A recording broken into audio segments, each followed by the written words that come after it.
வணக்கம் காவேரியன்ஸ். இது ஒரு ரிசல்ட் சீசன்.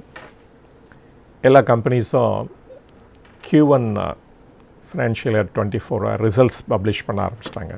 ஸோ நம்மளும் ஏதாவது ஒரு கம்பெனியோட ரிசல்ட்ஸ் எடுத்து ஒரு டீப் டைவ் பண்ணலாம் அப்படின்னு நினச்சேன். எனக்கு இம்மீடியட்டாக எது ஸ்ட்ரைக் ஆச்சுன்னா, ஏன் HDFC பேங்க் பண்ணக்கூடாது அப்படின்ட்டு. சரி, HDFC பேங்க்கை தான் எத்தனை தடவை பண்ணுறது? இந்த HDFC பேங்க்கை வச்சுக்கிட்டு மித்த அதர் பேங்க்ஸை கம்பேர் பண்ணால் என்ன அப்படின்னு தோணுச்சு. ஸோ அந்த எக்ஸசைஸ் தான் இன்றைக்கி பண்ண போகிறேன். HDFC பேங்க் அப்படின்னால ஒரு ரோல் மாடல், கோல்டு ஸ்டாண்டர்ட் அப்படின்னு சொல்லலாம். Largest private sector bank. இந்த பேங்க்கோட எந்த பேங்க்கை கம்பேர் பண்ணாலும் பேடாக தான் தெரியும். இருந்தாலும் ஒரு எக்ஸசைஸ் பண்ணலாமே அப்படின்னு நினச்சேன். ஒரு பப்ளிக் செக்டார் பேங்க் எடுத்துப்போம். அப்புறம் இன்னொன்று வெரி லாங்காக இந்த ஃபீல்டில் இருக்கிற மோர் தென் 100 year ஓல்டு ஒரு ப்ரைவேட் செக்டார் பேங்க்கையும் எடுத்துக்கலாம். That is Karur Vysya bank அப்படின்னு நினச்சேன். ஸோ அதனால் HDFC bank versus Karur Vysya bank versus central bank of India. ஒரு பேங்க் அப்படின்னா முக்கியமாக நம்ம என்ன பார்க்கணும் முதல்ல அப்படின்னு பார்த்தோம்னா, அட்வான்சஸ். இந்த அட்வான்சஸ் எப்படி க்ரோ ஆகிட்டுருக்கு அப்படிங்கிறத பார்க்கணும். அதுக்கு அடுத்தது டெபாசிட்ஸ். ஏன்னா டெபாசிட் தான் இவங்களுடைய ரா மெட்டீரியல். இதை வச்சு தான் இவங்க லெண்ட் பண்ண போகிறாங்க. அஃப்கோர்ஸ் அவங்களுக்கு அதர் சோர்ஸ் ஆஃப் டெபாசிட்டிங் இருக்குது, லைக் சர்டிஃபிகேட் ஆஃப் டெபாசிட்னு சொல்லுவாங்க. That is for short term. But இருந்தாலும் எல்லா பேங்க்கும் எதை ஃபோக்கஸ் பண்ணுவாங்க அப்படின்னா, டெபாசிட் ஃப்ரம் த பப்ளிக். அப்புறமேலே அவங்களுடைய ப்ராஃபிட்டபிலிட்டி ரேஷியோ. இதை தவிர என்னென்னா அவங்களுடைய important other metrics like capital adequacy ratio எப்படி இருக்குது. அதர் பேங்க்கோட இம்பார்ட்டன்ட் பேராமீட்டர்ஸ்லாம் என்னன்னு பார்த்தீங்கன்னா, காஸ்ட் டு இன்கம். ஒரு 100 ரூபா ஏர்ன் பண்ணுறதுக்கு எவ்வளோ ஸ்பெண்ட் பண்ணுறாங்க அப்படிங்கிறதையும் பார்க்கணும். தென் அவங்களுடைய காஸ்ட் ஆஃப் டெபாசிட். ஏன்னா லெண்டிங் ரேட் ரொம்ப ஓவராகவும் சார்ஜ் பண்ண முடியாது. ஏன்னா அதர் காம்படிட்டர்ஸ். அதனால் ஒரு ரீசனபிள் லெண்டிங் ரேட்டு தான் கொடுக்க முடியும். அப்போ ரொம்ப important cost of funds. So அதையும் எப்படி இருக்குன்னு பார்க்கலாம். இதை தவிர the CASA deposit ratio to their total deposit எப்படி இருக்குது அப்படிங்கிறதையும் எக்ஸாமின் பண்ணலாம். தென் the most important net interest margin. ஏன்னா இந்த நெட் இன்ட்ரெஸ்ட் மார்ஜின் இப்போ எல்லா பேங்க்ஸுக்கும் ஸ்லைட்டாக குறைய ஆரம்பிச்சிருச்சு. ஏன் அப்படின்னா, the cost of funds increase ஆக ஆரம்பிச்சிருச்சு. லெண்டிங் ரேட் இன்க்ரீஸ் ஆகும்போது இவங்க the டெபாசிட்டர்ஸ்க்கு கொடுக்குற இன்ட்ரெஸ்ட்டும் இன்க்ரீஸ் பண்ணுறாங்க. ஆனால் அதுக்கு ஒரு லேக் இருக்கும், ஒரு டைம் இருக்கும். ஏன்னா டெபாசிட்டர்ஸ் ஒரு பர்டிகுலர் டைமுக்கு டெபாசிட் ஓப்பன் பண்ணியிருப்பாங்க. இந்த டெபாசிட்ஸ் ரினியூவபிள் வரும்போது தான் தென் இவங்களுக்கு the current rate of interest அவங்களுக்கு கிடைக்கும். இல்லாட்டா புதுசாக ஃப்ரெஷ்ஷாக ஓப்பன் பண்ணுற டெபாசிட்டருக்கும் அந்த கரண்ட் ரேட் ஆஃப் இன்ட்ரெஸ்ட் கிடைக்கும். ஸோ இந்த மாதிரி நிறைய பேராமீட்டர்ஸ் எடுத்து நம்ம எக்ஸாமின் பண்ணி பார்ப்போம். அப்புறமேலே I will give my verdict. Right or wrong, I'm going to say something about இந்த 3 பேங்க். ஃபர்ஸ்ட் இந்த சார்ட்டை பார்த்தாலே தெரியும் உங்களுக்கு.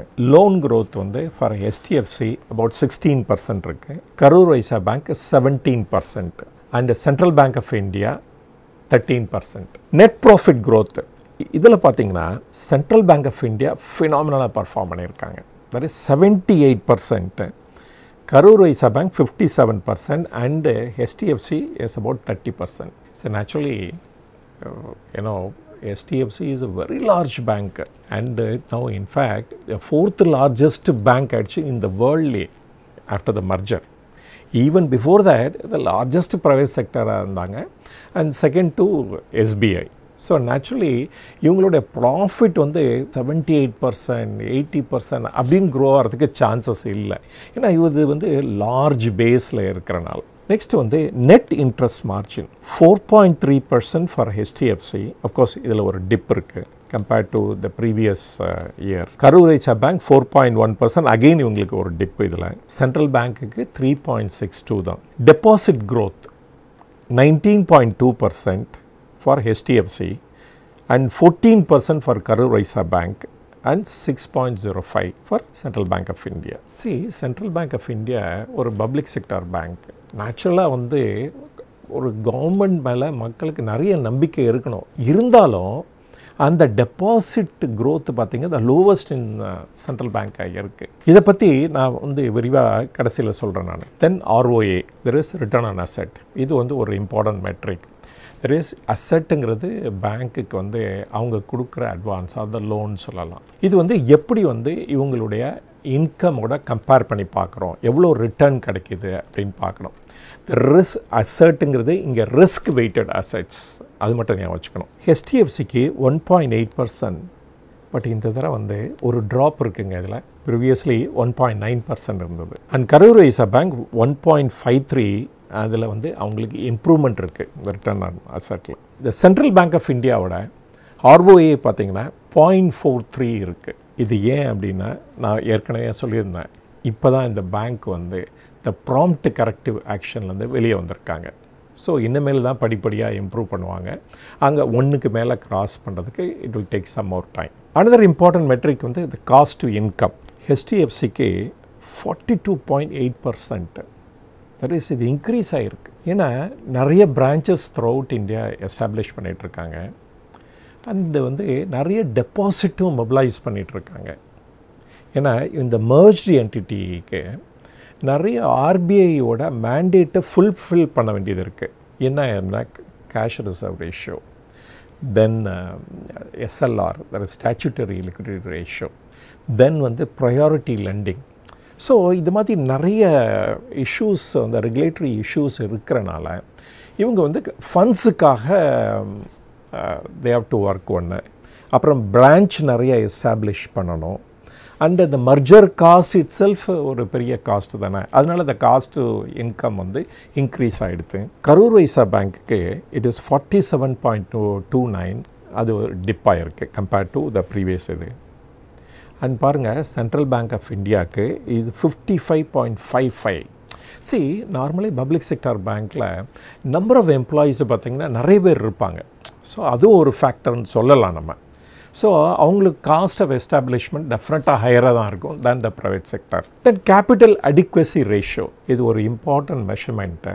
இதில் வந்து RBIயோட மேண்டேட் படி அட்லீஸ்ட் 12ஆவது இருக்கணும். டிபெண்ட்ஸ் அப்பான் த பப்ளிக் செக்டாரா ப்ரைவேட் செக்டாரா அப்படின்னு இருக்குது பொறுத்து இருக்குது. அதில் வந்து HDFC அஃப்கோர்ஸ் 18.9, இது கன்சிஸ்டண்ட்டாக ஒரு 20 இயர்ஸாக மெயின்டைன் பண்ணிகிட்ருக்காங்க. And Karur Vysya bank 17.67. Again இவங்களுக்கு வந்து ஒரு டிப் இருக்குது இந்த இதில். அண்டு சென்ட்ரல் பேங்க் எடுத்துட்டிங்கன்னா 14.42. இப்போ நெக்ஸ்ட்டு சொல்கிற பேராமீட்டர் தான் த மோஸ்ட் இம்பார்ட்டன்ட் பேராமீட்டர். இது வந்து டிட்டர்மைன்ஸ் அவங்களோட ப்ராஃபிட், காசா ரேஷியோ. இந்த காசா ரேஷியோ பார்த்திங்கன்னா ஒரு பெரிய டிப் இருக்குது ஃபார் HDFC. 42% தான். முன்னாடிலாம் it used to be about 46, 47 அந்த மாதிரி இருக்குது. இப்போ குறைஞ்சிருச்சு 42. And Karur Vysya bank it is only 33. And CBI, that is central bank of India, இதில் வந்து பெட்டராக ஸ்கோர் பண்ணியிருக்காங்க. That is 49.76. நான் கடைசி பேராமீட்டருக்கு நம்ம வந்துட்டோம். That is cost of funds. நான் முதலே சொன்னேன், காஸ்ட் ஆஃப் ஃபண்டு தான் ரொம்ப இம்பார்ட்டன்ட். அது வந்து டிட்டர்மைன்ஸு உங்களுடைய ப்ராஃபிட்டபிலிட்டி அப்படின்ட்டு. இந்த காஸ்ட் ஆஃப் ஃபண்ட்ஸ் வந்து 4% ஃபார் HDFC. அது இன்க்ரீஸ் ஆகிடுச்சு. நான் ஏற்கனவே சொன்னேன் என்ன ரீசனில் அது இன்க்ரீஸ் ஆகிடுச்சு அப்படின்ட்டு. இவங்களுக்கு கரூர் வைசா பேங்க்குக்கு 4.99. And normally larger the bank then வந்து த ஃபண்ட்ஸ் வந்து even at a low rate of இன்ட்ரெஸ்ட்டில் ரைஸ் பண்ண முடியும். அதுவும் வந்து it goes in favour of HDFC. And central bank of இந்தியாவுக்கு இட் இஸ் 4.42. ஸோ இந்த மாதிரி நிறைய டேட்டாவை நம்ம பார்த்துட்டோம்.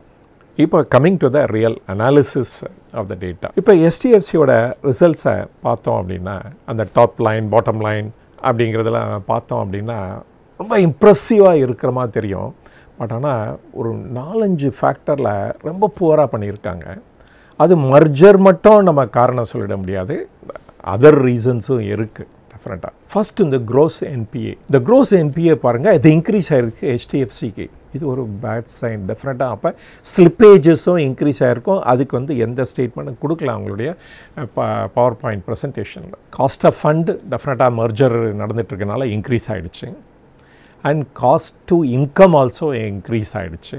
அண்டு தி ROA பாருங்கள், அதில் கூட ஒரு டிப் இருக்குது. நார்மலாக 1.9 அது மாதிரி இருக்கும், இப்போ 1.8 தான் இருக்குது. காசா ratio, that is current account and savings account, அதில் கூட ஒரு பெரிய டிப் இருக்குது.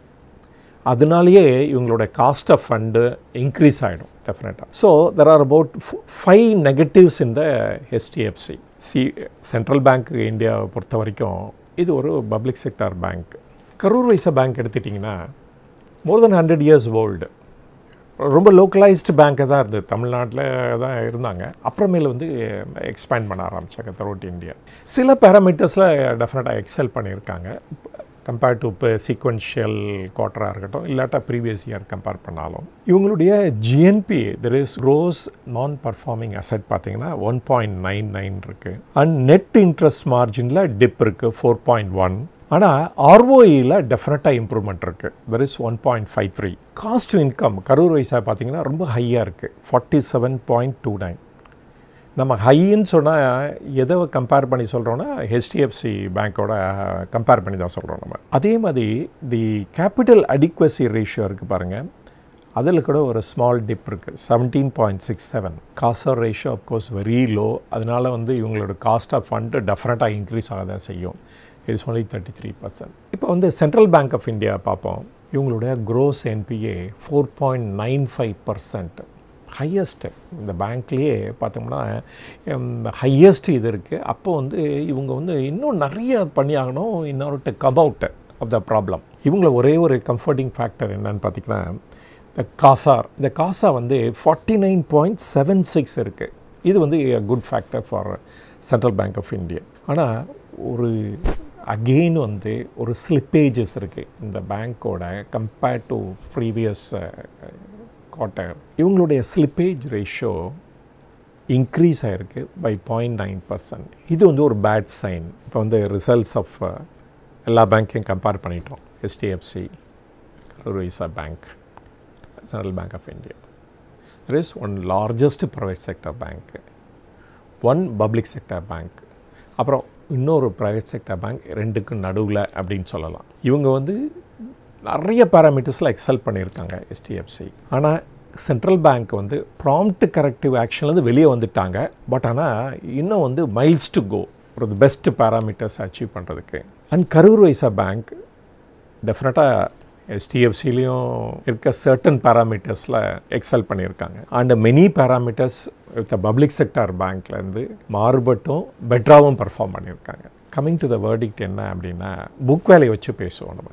புக் வேல்யூ ஃபார் HDFC பார்த்திங்கன்னா 542 இருக்குது. இன்றைக்கி மார்க்கெட் ரேட்டை கம்பேர் பண்ணிங்கன்னா it's about price to book value பார்த்திங்கன்னா அபவுட் 3.1 ஆர் 3.2 அது மாதிரி இருக்கும். கரூர் வைஸா பேங்க்குக்கு புக் வேல்யூ வந்து 123. ஆனால் மார்க்கெட் ப்ரைஸும் அரவுண்ட் தட் ரேஞ்சில் தான் இருக்குது, ஆல்மோஸ்ட் 1ன்னு சொல்லலாம் ப்ரைஸ் டு புக்.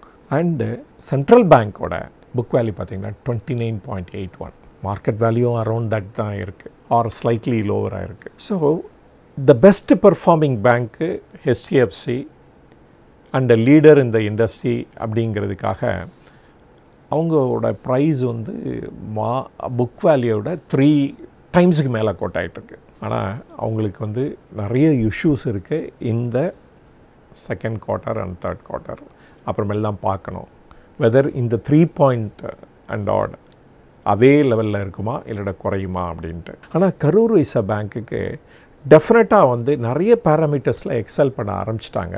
ஸோ இன்னும் ஃபர்தராக பெட்டராக பர்ஃபார்ம் பண்ணுறதுக்கு சான்சஸ் இருக்குது. ஆனால் central bank of India as usual உங்களுக்கு லெண்டிங் டெஃபினட்டாக க்ரோத் இருக்க தான் செய்யும். ஆனால் உங்களுக்கு வந்து அட்வான்சஸ் க்ரோ ஆகியும் ஸ்டில்லும் பாருங்கள் அவங்களுடைய ஸ்லிப்பேஜஸும் இன்க்ரீஸ் ஆகிட்டுருக்கு. அதனால வந்து க்ரோஸ் என்பிஏ வந்து ஃப்யூச்சரில் இன்க்ரீஸ் ஆகிறதுக்கு சான்சஸ் கிரேட்டர். அதனால் even the price to book சொல்கிறோம் பாருங்கள், இதே ஜாஸ்தி அப்படின்னு எனக்கு தோணுது.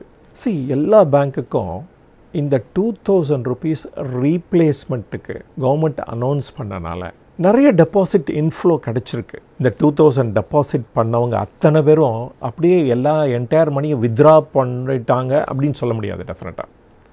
ஸோ இதனாலேயும் ஒரு டெபாசிட் இன்க்ரீஸ் ஆகிறதுக்கு கிரேட்டர் சான்ஸ் இருக்குது. அப்படி இருந்தும் HDFCயோட க்ரோஸ் நான் பர்ஃபார்மிங் அசெட் வந்து இன்க்ரீஸ் ஆகிருக்கு. அதே மாதிரி இந்த சென்ட்ரல் பேங்க்கோட ஸ்லிப்பேஜும் இன்க்ரீஸ் ஆகிடுச்சு. என்னோடய வேர்டிக்ட் என்ன அப்படின்னு பார்த்தீங்கன்னா HDFCயில் மர்ஜர் இஷ்யூ இருக்குது.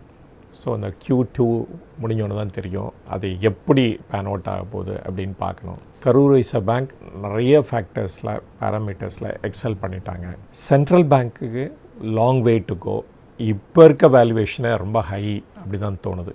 இப்போ இந்த 3 பேங்க்கோட ரிசல்ட்ஸையும் அனலைஸ் பண்ணிட்டோம். ஒன் திங் ஞாபகம் வச்சுக்கோங்க, I am not a SEBI registered adviser. இந்த கம்பெனிஸோட ஷேரை நீங்கள் வாங்கணும்னு நினச்சிங்கன்னா ஒரு நல்ல செபி அட்வைசரை அணுகி அவரோட வியூஸையும் கேட்டுட்டு அப்புறம் வாங்கிறது தான் சால சிறந்ததுன்னு நினைக்கிறேன். Thank you very much.